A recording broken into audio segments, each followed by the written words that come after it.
சரி சரி வீட்டில் தான் சித்தப்பா இருக்குது இப்போ எங்களுக்காக சொல்லாத இப்போ செஞ்சு கொடுத்துருப்பாங்களா ஆயா சரி சரி நான் கல்லாரம் தான் இருக்கேன் ஆ சரி சரி ஏற்ற மாரி நான் மாட்டேன்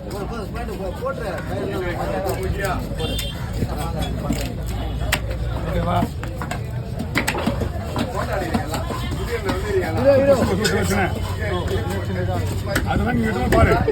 நான் அதை விட்டு வேலை செய்யும் பாரு என்ன 10 பேர் 13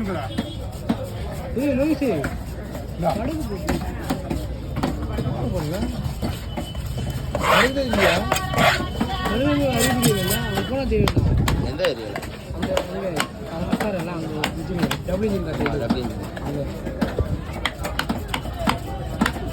போன